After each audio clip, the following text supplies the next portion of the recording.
Conversando estos dos amigos que no se podían ver cara a cara y estuvieron conversando de cosas tan extraordinarias como aquel cine, aquel teatro, aquella música, aquel tango, aquella sexualidad, aquella vida cotidiana, aquella literatura, bueno, y los caminos filosóficos y las peripecias políticas de ayer y de hoy. Un libro realmente entrañable, se llama Entre Buenos Aires y Madrid, Diálogos, de Editorial Sudamericana. Así que primero le doy la bienvenida a Juan José. ¿Cómo andás, Juan José? ¿Cómo estás? Hola, ¿qué tal? Bueno, de salud más o menos, pero bueno, voy tirando. Pero lúcido como siempre, Juan José. Sí. Qué bueno tenerte aquí, aunque yo no voy a estar, vas a tener una tertulia espectacular. Es como si estuviéramos en la biela hoy. Sí, todos en la biela, tomando un café y charlando con escritores y pero en radio. Y está con nosotros Marcelo Joffre, que tampoco necesita ya presentación, ese gran interlocutor intelectual, socio intelectual de Sebrelli, pero además uno de los grandes articulistas argentinos. Yo escribo, cada vez que escribo un artículo me obliga, por su belleza y su agudeza, a leerlo aquí al aire. ¿Cómo andas, Marcelo? ¿Qué tal, Jorge? Muchas gracias. Bueno, entonces la primera pregunta te la hago a vos en lugar de hacérsela a Juan José y después ustedes siguen conversando. Primero, ¿cómo se hizo este libro que es una maravilla? Bueno, esto originalmente fue una idea de un chico amigo, Facundo Guadaño, que es un chico muy refinado, con capacidades académicas, que se le ocurrió la idea de juntar durante la pandemia, durante más o menos unos 5 meses, todos los sábados, en la tarde de Buenos Aires y la noche de Madrid, a Juan José y Blas Matamoro, sobre la base de la idea de que, bueno, él nunca había escrito conmigo algunos libros, pero, por ejemplo, nunca había escrito con Mazota, y tampoco con Blas, y habían sido amigos durante muchos años, y bueno, la idea era tratar de recuperar un montón de escenas, de imágenes, que desde el teatro hasta la sexualidad, la política, en muchos casos con disidencias, como por ejemplo sobre la década infame o sobre la forma de llevar la vida adelante en materia de amor, ¿no? Y se le ocurrió, lo hicieron todos los sábados, después se desgrabaron y bueno, Juan José va a contarlo un poco, pero vos lo sabés también, una desgrabación no es un libro, ¿no? Es cualquier cosa menos un libro. Había que escribirlo a partir de ahí. Y bueno, el libro yo después lo leí, nos juntamos con Juan José en muchas ocasiones, en general en bares, durante 3 horas, y bueno, esta idea original de este amigo, de Facundo Guadaño, se transformó en este libro, ¿no? Dijiste, Marcelo, que había distintas estrategias respecto del amor. Yo empecé a leer el libro y una de las partes que me resultó magnética es cuando hablaban de la clandestinidad gay y de las dificultades de el ser gay en la Argentina entre los 50 y, digamos, los 90, especialmente durante las sucesivas dictaduras, pero también con la persecución de izquierda y peronista. Y me llamó la atención que no había ese afán falsamente reivindicativo de, entre comillas, feminismo agresivo contemporáneo. Sí, que lo cuente Juan José, pero hay una frase de Blas Matamoro que me pareció genial en el libro que dice: yo no hago el amor en nombre de un grupo. Bueno, claro, muy bien. Eso se notaba en el diálogo, no había consignas, no había... Es que el problema es que muchos grupos hoy, el grupo que ellos armaron del FLH, era un grupo en un momento en que los derechos estaban cercenados. Hoy, hasta cierto punto, es una sobreactuación. Juan José lo dice con una frase muy, muy linda, ¿no? Y ahora que hable él, que dice el maestro, pero él dice: antes éramos gays de biblioteca, ahora son gays de discoteca. Sí. Pero había en esa necesidad de ocultamiento, había algo auténtico, que es que la intimidad siempre se vive en secreto. El verdadero amor tiene algo de secreto. A mí no me gusta el poema de Benedetti, Somos mucho más que dos, y que habla de una pareja que va a una marcha, los dos juntos, acompañados por la multitud. Bueno, eso es una manifestación política, no está relacionado con el amor sentimental, que es misterioso. Pero yo le quiero preguntar a Juan José. Hay una sola vez Sí. que dice Juan José que tal vez hizo el amor en nombre de una cuestión política y fue en Shanghái. Sí. Adelante, Pero por favor. por caso, una coincidencia. No, porque yo digo que justamente dos personas que tenían una sexualidad que estaba reprimida en mi país, la Argentina, y en el país de este visitante también en China. El asunto era en Shanghái, que era un bailarín cubano. Claro. Es decir, que la cosa mejor era imposible, ¿no? Reírnos de nuestros respectivos países haciendo algo prohibido, totalmente condenado, sobre todo en el caso de Cuba, donde había campos de concentración fundados por el Che Guevara, ¿no? A propósito del Che Guevara, yo fui a la única manifestación que fui yo cuando se trataba la ley del matrimonio gay. Sí. Y me encuentro con Un cartel del Che Guevara. Claro. Con un cartel del Che Guevara. Con un cartel del Che Guevara. Yo le Exactamente. pregunto al que lo llevaba, pero ¿vos sabés quién fue el Che Guevara? El Che Guevara fue el que fundó, el único, ni Hitler, ni la Alemania nazi llevaban presos, pero en un campo de concentración común.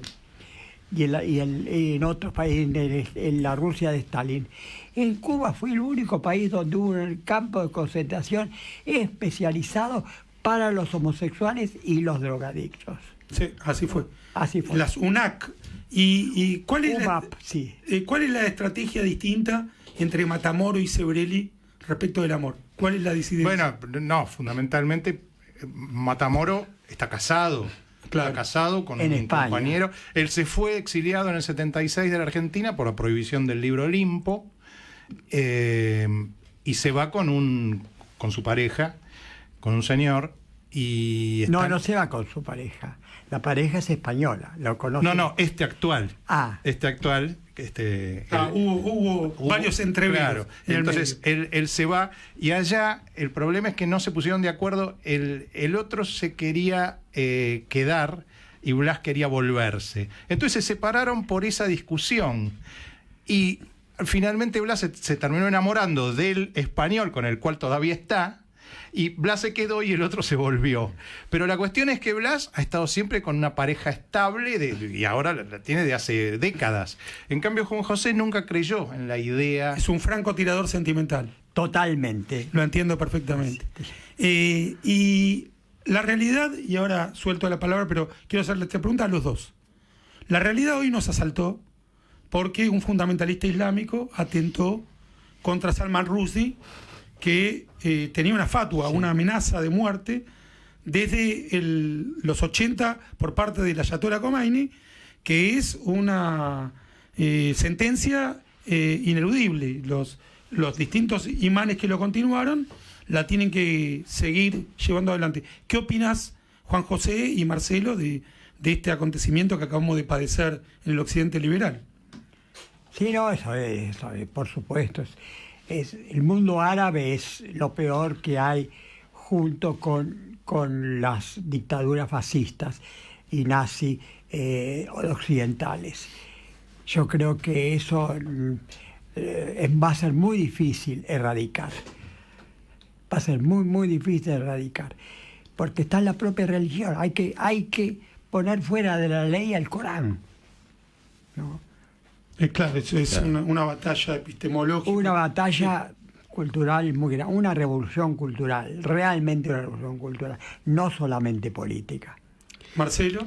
Bueno, ustedes saben que los dos principios básicos del liberalismo, uno es que cada cual haga lo que quiera, y el otro es la libertad de comercio y el derecho de propiedad. Ambos principios, cuando se absolutizan, se cae en problemas. En el caso del derecho de propiedad y de la libertad de comercio, se cae en eso que se llama neoliberalismo, pero que podríamos traducirlo en no querer la escuela pública, en no querer regular los mercados financieros. Y en el caso de los derechos, del derecho, digamos, individual, de hacer uno lo que quiere, básicamente es que uno digamos, no está obligado a casarse con la persona que le dice el padre, poder estudiar lo que quiere, poder vestirse como quiere, etcétera, tener la religión que quiere. Bueno, el problema es también cuando esto se absolutiza. Entonces, en ese sentido, las religiones siempre han absolutizado de algún modo el principio, y para ellos hacer lo que quieren es ir a Charlie Hebdo y matar al que no está de acuerdo con ellos. Es un poco lo de Zaffaroni acá, ¿no? O sea, el derecho de robar es porque son víctimas sociales. Esa absolutización del derecho de hacer lo que uno quiere obviamente es nefasta, y en las religiones está. Ahora, una vez tuvimos un debate con vos que fue muy interesante, en donde yo lo que planteaba es que si queremos llegar a la globalización, realmente estamos convencidos de que queremos llegar a la globalización, y admitimos que tal vez en el momento del derrumbe de las Torres Gemelas se podría haber lanzado un ataque para vencerlos, pero hoy ya eso es imposible. Entonces lo único que nos queda es convencerlos. Y para convencerlos tenemos que integrarlos. Bueno, ahí eso no tiene solución. Por ahora no tiene solución. No, yo lo que quería agregar es que además de lo que vos dijiste, que yo coincido completamente, hay entre los homosexuales hay dos concepciones. Y entre los homosexuales y los no. La individualista y la particularista y la comunitarista. Yo no creo que tenga que pertenecer a una comunidad de homosexuales, porque yo además soy escritor, soy democrático, soy una cantidad de cosas que no tienen nada que ver con el sexo. No te asocia, una particularidad no te asocia en todo. Por eso, un grupo. Claro, por eso es que yo me asocié y fundé incluso el Frente de Liberación Homosexual, porque luchaba no por la homosexualidad, sino luchaba por la libertad en general. Que incluía la homosexualidad. Que incluía la homosexualidad. Y después, aparte, yo no voy a no pertenezco a ningún grupo, no voy a ninguna manifestación gay, porque se acabó, ya conseguimos la libertad, nada más. Eso es lo que yo soy particularista en el aspecto sexual, como en muchos otros aspectos. Finalmente, la libertad y la literatura son homenajes a la singularidad, a la individualidad. Claro, por supuesto. Juan José... Dale, adelante, Gonzalo. Dale, Miguel. No, dale vos. Bueno, primero, Marcelo, Juan José, los saludo. Acá Gonzalo Garcés. ¿Cómo estás? ¿Qué tal? Me quedé con... Bueno, tengo dos curiosidades, dos preguntas para hacerles. Juan José, recién hablabas del Islam, decías eso no tiene remedio, sí. Y pienso en tu magnífico libro sobre Dios, nada menos, donde vos explorás las diferentes versiones de Dios que han dado las religiones, y me preguntaba si tal vez podrías abundar un poco en esta idea de que hay un problema intrínseco en el Islam, porque ¿por qué no permitirnos discutir esto? Justamente porque muchos piensan que no se debe discutir. Mi pregunta es esta, Juan José, ¿vos crees que en la concepción que el Islam tiene de Dios y la relación de Dios con sus criaturas hay un problema fundamental con la libertad? ¿Hay una idea de sociedad que vos rechazás? En todas las religiones, no solamente el Islam, en el catolicismo. Lo que pasa es que las otras religiones, o países donde se ha impuesto la democracia, no han tenido más remedio que dar marcha atrás. El caso del catolicismo es típico. Incluso el propio Papa actual luchó desaforadamente cuando se trataba de, en el Congreso, de las libertades sexuales.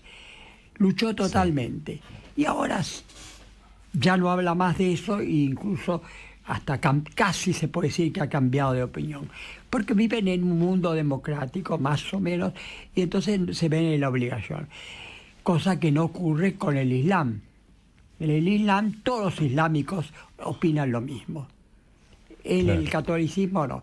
Pero en su origen, la persecución a los homosexuales es obra fundamental de las religiones en general, no solamente del islamismo, sino del cristianismo en sus varias versiones. Porque la idea de que el protestantismo tiene más libertad no es cierto. Más aún, yo puedo poner un ejemplo que poca gente sabe y que es bastante escandaloso. En Inglaterra, cuna de la democracia, y un país no indudablemente de donde ha surgido la democracia, se persiguió a los homosexuales después de la Segunda Guerra Mundial. Sí. Eso yo lo he visto en películas, documentales y demás. Bueno, el gran matemático Alan Turing. Alan Turing, que fue, casi se puede decir que lo mataron. que lo mataron, claro, y el tipo, él había descubierto con un genio extraordinario el código Enigma, el código de los nazis. El tipo después, en los 50, lo envenenaron, lo persiguieron, lo corrieron, ¿no? Totalmente, ese es un ejemplo. Claro, el problema es que, como dice Juan José, es de todas las religiones. Sí. Pero la prueba, una cosa que en algún momento charlamos con Birmacher, el Islam no fue siempre así. Hace un muy buen tiempo que es así. Pero hubo un tiempo en que el Islam no era así. Y hubo un tiempo en que el catolicismo era así. Con las cruzadas, las quemas de brujas. Pero incluso lo que es bastante escandaloso, es decir, que había en el aspecto sexual, había una relativa más liberalidad en la Argentina, espantoso, con los gobiernos espantosos que hemos tenido. Me refiero a la fin de la Segunda Guerra Mundial, que en Inglaterra. Y en Norteamérica también. ¿Por qué salieron el escándalo del Village? Claro, que de donde salen el día del orgullo gay, sale de esa rebelión. De los países protestantes. Porque había más represión que la Ahora, una paradoja de esto que decís de Inglaterra y Argentina es que en Inglaterra fue el grupo Bloomsbury con Virginia Woolf, Keynes, etcétera, que era abierto, y en la Argentina Victorio Campo no se animaba a separarse. Sí. Claro. No, eso también, esas contradicciones que tiene. Bueno, por ejemplo, Somerset Maugham, que vivió toda su vida como gay de closet, pero todo el mundo lo sabía, en contraste con Oscar Wilde, que llegó a estar directamente preso por su homosexualidad. En Argentina, escritores como Manuel Mujica Lainez no tenían, esa ambigüedad entre superficie y closet como Maugham, ¿no? Era bien de closet. El caso de Manucho. No sé cómo es. Pero Somerset Maugham no escribió nunca sobre el tema. No. Ninguna de sus novelas, nada. ¿Sabéis dónde, Juan José? Un párrafo de Al filo de la navaja, donde se hace palpar el músculo, un personaje, se hace palpar un músculo por un mozo. Suena pocas veces. Donde deja entrever que hay cierta atracción. Pero en general el pasado... No lo mencionaba. No lo mencionaba. Es así. Ahora, en la Argentina el peronismo, y después un sucedáneo del peronismo que es el montonerismo, fue homofóbico. El hecho de que Perón fuera denominado el macho, ¿no? Sí, esencialmente... Pero lo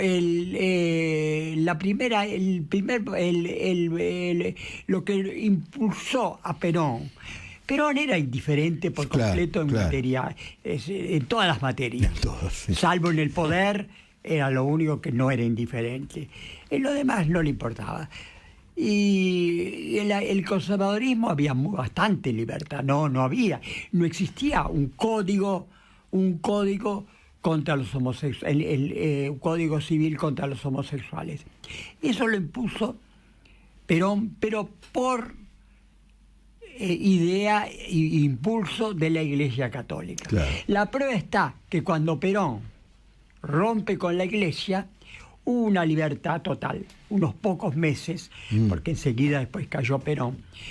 Pero esos pocos meses que hubo desde la ruptura, no sé si llegó un año, desde la ruptura de Perón con la Iglesia hasta su propia caída, debida también a la colaboración de la Iglesia, la caída de Perón, hubo una libertad total. La misma libertad que había con los conservadores. Interesante. Ahora Muy con los montoneros sí interesante me eso, parece que... Con los montoneros sí porque... Los montoneros, claro, sí. la Pero famosa, los el montoneros- famoso cantito cuando fue el FLH, ¿no? No somos putos, no somos Faloperos. Faloperos, somos soldados de Vita. Los y machos, Montoneros. los machos de ERP y Montoneros. Bueno, y Earp era Exactamente. peor aún, porque Earp era puritano.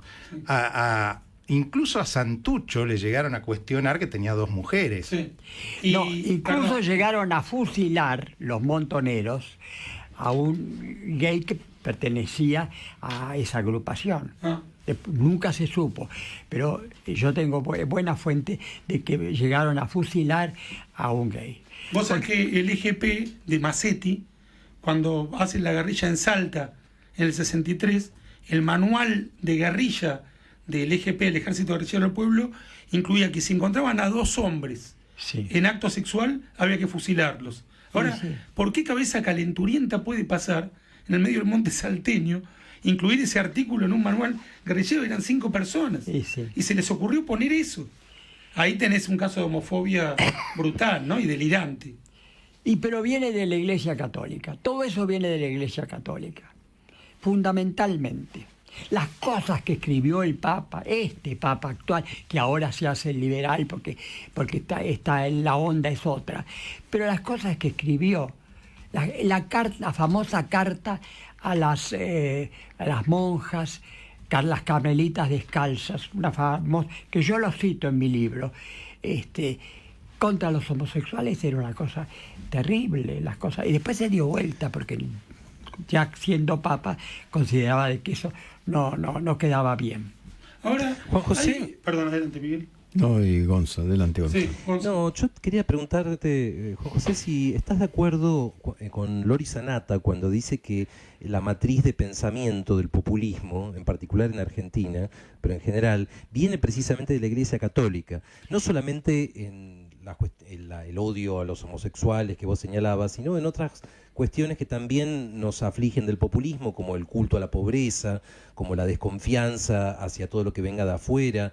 ¿Vos crees que el catolicismo modeló de alguna manera una mentalidad argentina? Totalmente de acuerdo. Y aprovecho para decir que Lori Sanata repite renglón por renglón todas las cosas que yo había dicho varios años antes que él, sin citarme nunca, ni siquiera ponerme en la bibliografía. Bueno, es una Y ocasión yo lo de... recibí a Sanata cuando el primer libro que escribió Sanata me pareció muy bueno y lo invité a cenar en la casa de unos amigos. Tuvimos una buena reunión y después no sé por qué él jamás me ha citado. Opinamos lo mismo, casi lo mismo, A mí se- con la diferencia que yo lo hice 10 años antes. Interesantísima la Bien, tertulia de sí. lujo que estamos teniendo. Vamos a recordar, estamos con el maestro, con Juan José Sebrelli, con Marcelo Joffre, nos están contando acerca del libro Entre Buenos Aires y Madrid, Diálogos.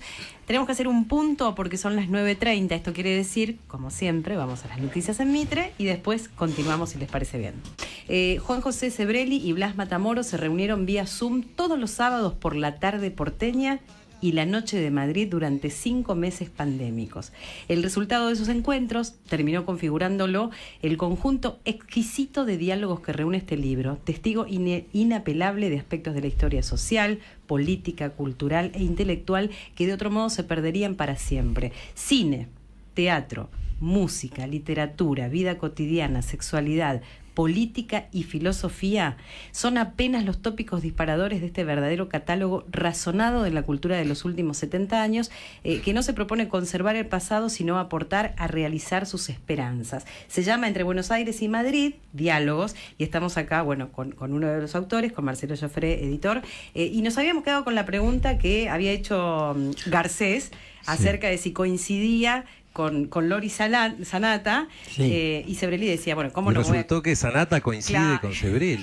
¿Cómo no coincidir con alguien que dice lo mismo que dijiste vos? Picante, ¿no, Sebrelli? Y Y está muy Es bien. inevitable. Me acuerdo Por de eso una- están estas charlas, para Me poner acuerdo, las cosas en su Gonzalo, de lugar. una frase de Borges, decía, a veces me acusan de repetirme. Otros, en lugar de que el plagio sea uno mismo, es binario. lo compartí con... Sebrelli me dijo, hace un año más o menos, ese libro ha sido más saqueado que citado. Sí, exactamente. Y es cierto. Es Los deseos imaginarios del peronismo. Y hablamos fuera del aire, algo que quiero decir mientras Mikey prepara la pregunta. Yo creo que hay un Sebrelli marxista, todavía en el 82, cuando escribe ese libro, creo que lo publica en el 83, que a mí, yo soy uno de los que ha saqueado ese libro, me di cuenta, después de escribir varias notas, que todo viene de Sebrelli, es verdad. Pero yo creo que él se libera del marxismo posteriormente, que sí es marxista, todavía ahí, incluso cuando es antitercermundista, es antiautoritario, ya nos denuncia a Khomeini, a Gaddafi, a Castro, Sí. es el primero en decir con todas las letras que esa es una izquierda reaccionaria, pero todavía estaba atado por el marxismo y después se libera totalmente de esa Bueno, forma de yo estoy con Marx, no con el marxismo. Con todos los marxismos, tal como existieron en el siglo XX, yo no estuve con ninguno. Nunca estuve con el Partido Comunista, con el trotskismo un poquito, así, pero muy poquito. Y de los demás grupúsculos, que hubo cientos, con ninguno.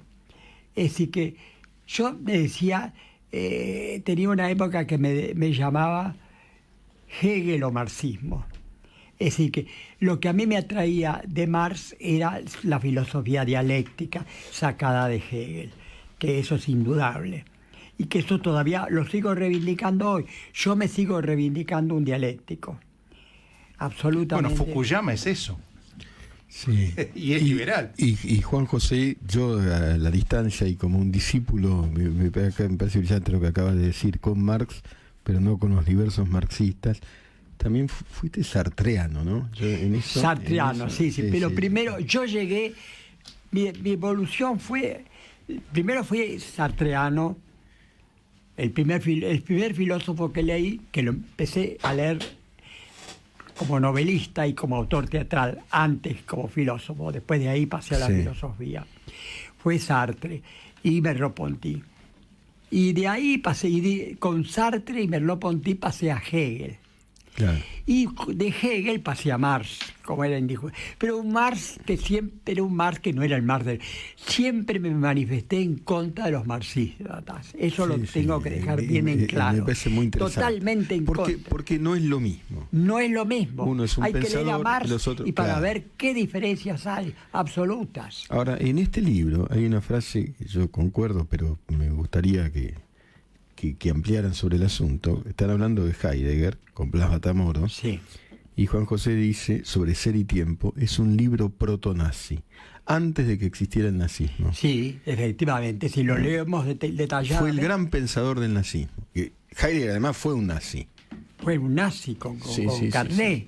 Sí. Con carné del partido nazi, que nunca lo tiró. El carné nunca lo tiró. Después caído ya Hitler mantuvo ahí el carné de afiliado. No, hay partes. Hay un capítulo, El Ser y el Tiempo, que es nazismo antes de tiempo, porque él escribe el libro antes de que supiera quién era Hitler. Y es el capítulo sobre el pueblo, el concepto del pueblo. Claro. Es un concepto típicamente nazi. Sí, definitivamente. El Vollgeist. Vollgeist, claro, el espíritu del pueblo y todo eso. Pero es curioso cómo algunos pensadores, y que son relevantes, ¿no?, han sostenido a los más crueles entre los crueles, como a Hitler, ¿no? Sí. Y Heidegger no fue el único, ¿eh? No. Claro. Está lleno de gente. Sí, definitivamente. Y en la Argentina, Carlos Astrada, uno de los filósofos más preclaros, tenía que ir a la facultad de Filosofía y Letras con un revólver porque los estudiantes lo atacaban por nazi. Los estudiantes de Filosofía y Letras en esa época eran democráticos en esa época. ¿Cuánto tiempo tardó en reconocerte la academia, Juan José? Porque siempre estuviste afortunadamente la afuera. La lucha entre académicos y ensayistas. Sí. Y mucho tiempo. Y una de las primeras en reconocer eso, debo agradecérselo, fue Beatriz Guido. Beatriz Sarlo. Cierto. Ella esa fue una de las primeras. Ahora que tocamos el tema Heidegger, yo creo que esa unión entre Heidegger y Hannah Arendt, que era además judía, termina hablando mal de Hannah Arendt, porque ella lo sigue defendiendo a Heidegger después de la guerra. Sí, eso yo no estoy a favor de todas las cosas que dice Hannah Arendt. No, yo estoy en contra de muchas, pero justamente esa alianza con Heidegger, que además de sentimental, es ideológica y filosófica. Ideológica, porque ella lo mantiene hasta el último día de su vida. Hasta la última vez que fue a Alemania, ya caído Hitler, lo fue a ver a Heidegger, le pidió que se manifestara en contra, y Heidegger le dijo no. Y ahí tenemos que preguntarte, Juan José, y quiero esta respuesta tuya, ¿por qué hay tantos intelectuales que no solo rehúyen el sentido común, sino que terminan apoyando al mal, sin ser nazis, como el caso, por ejemplo, de Hannah Arendt, o del que ahorca a la esposa, el comunista francés? Louis Althusser. Althusser.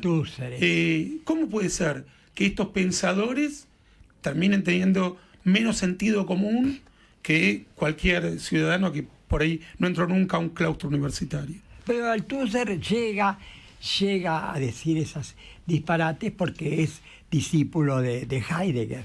Y Heidegger es un poco la cuna del fascismo, o pseudofascismo, o semifascismo, que inundó la Facultad de Filosofía y Letras en una época. Todo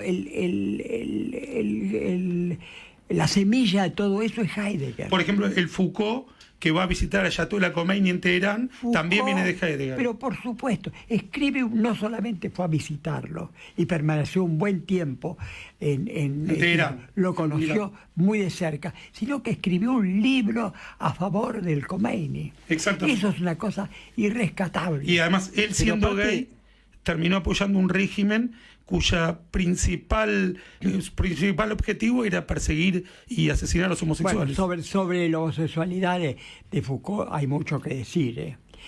Él murió de SIDA. Y un hombre que luchó por sus ideas toda la vida, nunca dijo que tuvo SIDA, cuando podía haberse convertido en el líder de los que nos manifestábamos contra el SIDA. Él más aún dijo que el SIDA era un invento del imperialismo yanqui, directamente. Bueno, ahí tenés un caso de un orate. Bueno, sí, claro. Es una locura, pero Juan José, ¿vos pensás entonces que la posición aparentemente inexplicable y demencial de Foucault a favor de los ayatolás, o sea, una posición que parece suicida, se explica únicamente por su antiamericanismo en términos de el enemigo de mi enemigo es mi amigo? No, ¿O había otra de sus lecturas de Heidegger, por ejemplo. ¿Podrías abundar un poco en eso? Bueno, yo he escrito un ensayo donde está todo, en un libro que se llama ¿El malestar de la política? El malestar de la política. He escrito un ensayo sobre Foucault. Ahora ponerme a desentrañar eso nos llevaría parte del programa y no lo terminaríamos tampoco. Entiendo. Le quiero hacer una pregunta, ya que están aquí, inevitable, que es su visión sobre la coyuntura política argentina en este momento, hoy, ¿no? Es caótica, es un caos total. No se puede hacer ningún pronóstico a favor o en contra. Es caótica. Incluso el caos y la discordancia llega hasta el movimiento que voy a votar yo porque no tengo otro. Hay una cosa muy linda que está hoy, creo que va a salir mañana en La Nación. El periodista que fue a hacerle la entrevista le pregunta por Massa. Y entonces, como única respuesta, le dice: qué curioso que se estrenara el mismo día que asumía Massa, se estrenara en el Colón la ópera Elixir de Amor, cuya trama consiste en un vendehumo. Sí. No, Massa es lo peor que puede haber. Totalmente de acuerdo con José. Es lo peor que puede haber. Peor todavía que el anterior, ¿no? Sí. Que sigue, ¿eh? Porque el anterior sigue. Pretende dormir tranquilo. Massa pretende dormir tranquilo. No quiere pagar el costo del kirchnerista. Claro. Los demás lo han asumido. No, él es fanático de eso. Pero aparte, lo que pasa es que me parece que Massa representa el problema central de la Argentina. Si hay un problema en la Argentina, es que hubo una época en que se construyó el Estado argentino. se construyó con las escuelas, se construyó la integración territorial, se construyó los ferrocarriles, se construyó la historia con Mitre, construyó un imaginario histórico. Hubo un momento que la Argentina construyó el Estado argentino, y hubo un momento que se destruyó. Y esa destrucción tiene como eje central la colusión, el contubernio entre el Estado y los empresarios. Esto de cuando cualquier cosa donde apretás salta pus, laboratorios, vacunas, cualquier cosa donde canales de televisión, o sea, cualquier cosa que apretás salta pus. Y Massa representa eso de modo conspicuo. Más aún te diría Muy interesante. que, y esto va a escandalizar seguramente a parte de nuestros oyentes, porque siempre pasa lo mismo, el padre del populismo tan combatido no fue ni siquiera Perón, fue Irigoyen.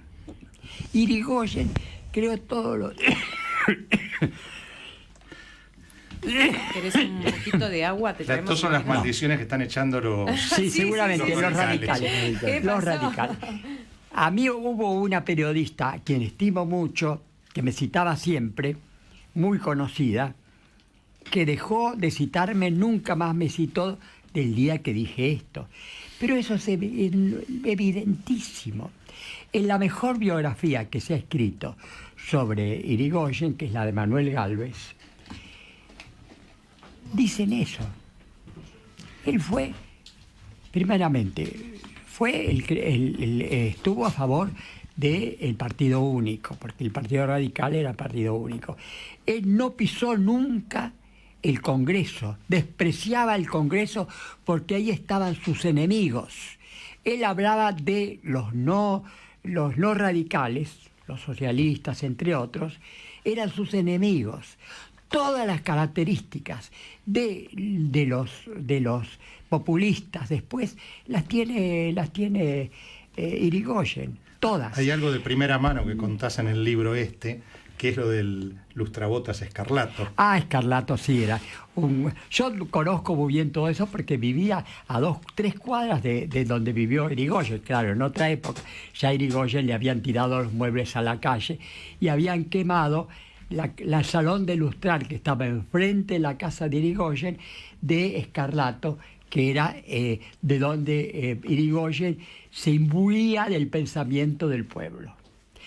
Además... ¿A quién le había puesto Irigoyen el salón? Un salón Ese era un lujosísimo. lustrabota de la calle y le salón puso el salón lujosísimo. para que pudiera ir mucha más gente. Bueno, y entonces ahí obtener información, parece. Los que vivieron en Constitución lo saben eso, los de cierta edad.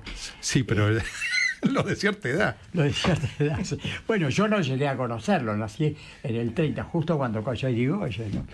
Es decir, tuve la suerte de haber nacido en el día, cuando comienza la primera crisis económica mundial, y Argentina también, y en la primera dictadura militar, 1930, fecha clave.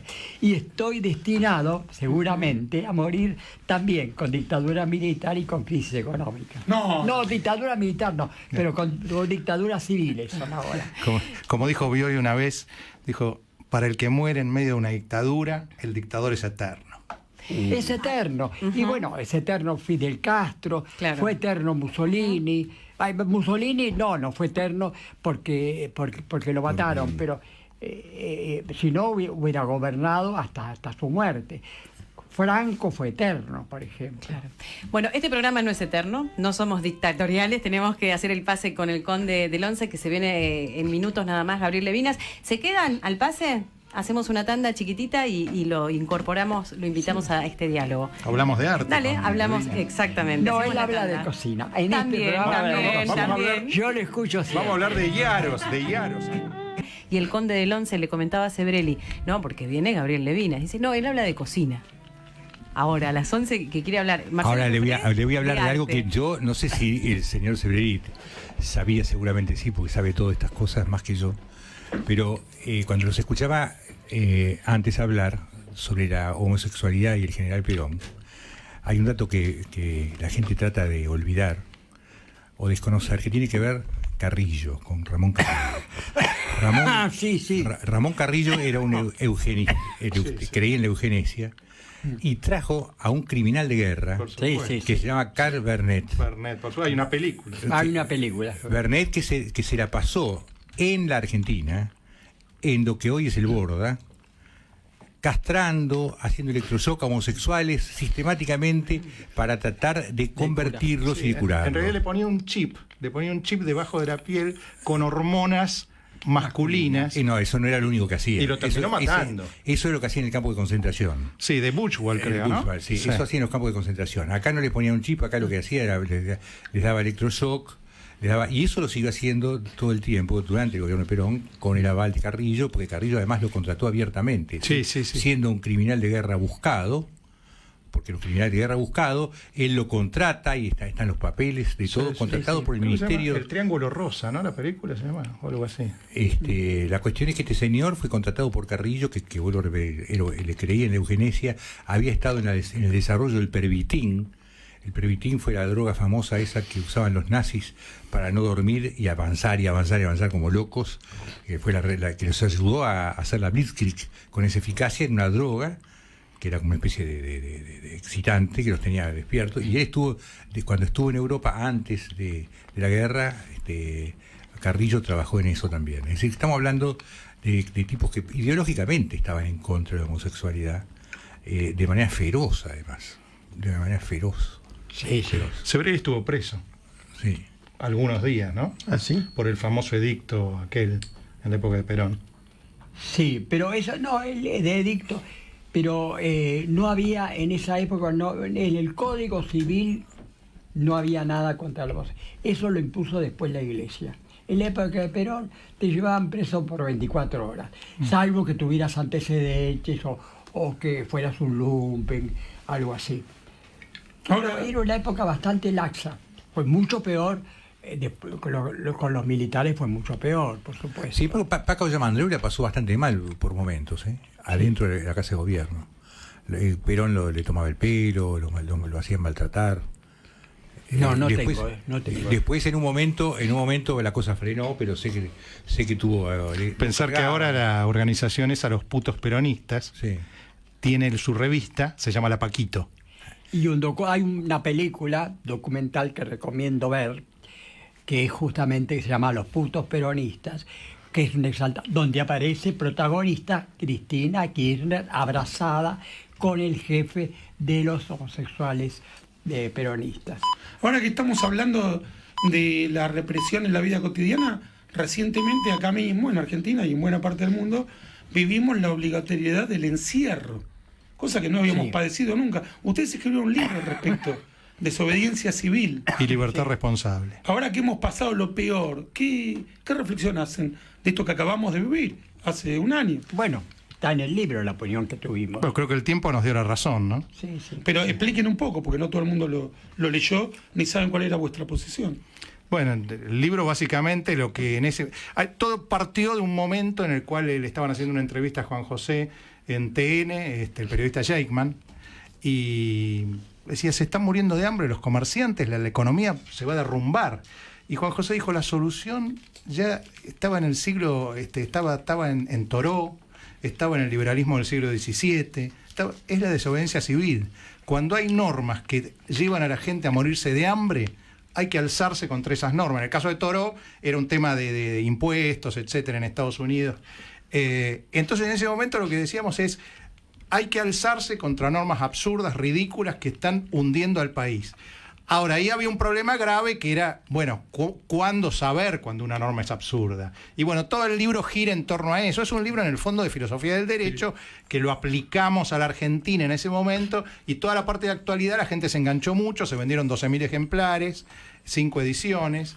Y bueno, creo que en ese momento Alberto Fernández, refiriéndose a Sebrelli, dijo, gente tan culta diciendo pavadas. Bueno, el tiempo dio la razón, parece. Y sobre todo ahí yo formulaba mi ideología actual, que es el liberalismo de izquierda. Vos sabés que cuando hablan del encierro, yo creo que la cosa empezó enseguida a mostrar, y nosotros no nos dimos cuenta, la gente lo dejó pasar, yo lo señalé en aquel momento, Suponete, hagamos un ejemplo cualquiera. Suponete que voy al médico y el médico encuentra que yo tengo un cáncer y me dice qué es lo que yo tengo. Y me dice, mire, lo que usted tiene yo creo que podría ser, pero yo no se lo puedo decir. ¿Por qué? Porque el que se lo tiene que decir es el Estado Nacional. ¿Qué quiere decir eso? Usted es mi médico, dígame, tengo o no tengo cáncer. Mire, usted va a tener que ir a no sé dónde, y en no sé dónde le van a decir usted tiene cáncer o no, pero eso lo tiene que decir el Estado Nacional. Diríamos, están todos locos, porque si yo tengo un médico que me puede decir lo que yo tengo. Bueno, nosotros aceptamos eso con el COVID. Sí. Aceptamos que de entrada el único que podía decir si teníamos COVID o no era el Instituto Malbrán. ¿Por qué mierda? Si yo podía explicarle, si usted tiene COVID, se acabó la conversación. Después, una cosa es que el Estado quiera tener la información estadística para poder actuar al respecto, y otra cosa es que el único que tenía el derecho a decir si yo tenía o no COVID era el Estado Nacional. Eso solo era el principio de algo que nosotros nos dejamos poner sin decir una sola palabra. Nadie dijo nada, los médicos, los intelectuales, nadie dijo una mierda. Es decir, qué locura? Es decir, yo estoy resfriado, no se lo puedo decir, se lo tiene que decir el Estado Nacional. El miedo se convirtió rápidamente en una peste colectiva. No, el miedo hizo que aceptáramos cualquier cosa. Sí, sí. El miedo a enfermarnos hizo que aceptáramos cualquier cosa. Ese es el delirio. Es decir, lo que vos decís, la desobediencia civil por el encierro, eso ya es cuando todo se hizo demasiado evidente. Mucho antes, hay una cosa que se llama en inglés el twisted mind, que es cuando la primera cosita es la que tenés que frenar. Es decir, cuando el chico le roba el vuelto a la madre, es ahí el problema. Porque ese chico después le roba el vuelto a otro y después se roba unos mangos que encuentra por no sé dónde, y cuando te quedas acordar el tipo está saltando un banco. El problema es es cuando vos dejás pasar la primera. Nosotros dejamos pasar siempre la primera, la segunda, la tercera, la cuarta, la quinta, ahí y así estamos. Lo que estábamos viendo era que a una chica que salía a hacer los mandados en San Luis, iban y la metían presa y la ahorcaban. Claro. Y a Sarita, que se puede tomar el sol. Bueno, Sara es el ejemplo de la desobediencia civil. Sara es lo máximo. Claro, es el ejemplo. La mejor persona en la pandemia fue Sara. A un tipo, no sé si en Catamarca, por ahí, lo tiraron a un barranco. El caso Espinosa, lo arrojaron efectivamente a un abismo. Y la chica de San Luis, Florencia Magalí Morales, la apareció suicidada, entre comillas, en la cárcel. Salió en bicicleta a comprar un sándwich en Santa Rosa del Conlardo, no hay nadie en la calle. Y el presidente bailaba en Claro, su casa, como si fuera poco, después nos enteramos que mientras tanto se hacían fiestas. No, ya se veía. La fiesta del cine. Perdón, hicieron sindicatos, reuniones, hubo de todo. Sí, hubo foto, asado, ¿no? De todo. Se vacunaban ellos. Impresionante. Como dijo Joffre, donde mirás hay pus, sale pus, ¿no? Sí. Donde Bueno, mirás, hay que decirle a Levinas Ya es que una septicemia, ya no es pus nada más. hay que decirle Claro. a Levinas, pasando un tema más agradable, que tiene que ir a ver la exposición de Yaros. Un fotógrafo extraordinario a quien Sebrelli conoció. Estaba invitado, pero justo tuve un inconveniente personal y no pude ir. Estaba invitado al almuerzo. Claro, lo vimos nosotros. Sí. Se notó todo ahí. Porque es un personaje fenomenal, Yaros. Es tal vez el último descubrimiento de artista de culto, ¿no? Bueno. Hay que son unas fotos fenomenales, amigo de Sebrelli, amigo de todo, rondaba por aquella calle Viamonte. Vas a tener que ir. Amigo de Sebrelli no es ninguna garantía, tiene cada amigo que se hacen kirchneristas y después no le dan más pelota. Eso no son amigos, no, ese no esos son yo, traidores. ese no soy yo. Es amigo de traidores el tipo. Les agradecemos muchísimo que hayan estado con nosotros esta noche, fue un lujo. Bueno. Recuerden, el libro se llama Entre Buenos Aires y Madrid, diálogos, Juan José Sebrelli, Marcelo Joffre, su editor. Yo con Blas No, la presencia de ustedes dos, así que le agradecemos muchísimo que hayan estado acá. Cerramos la persiana, bajamos una persiana.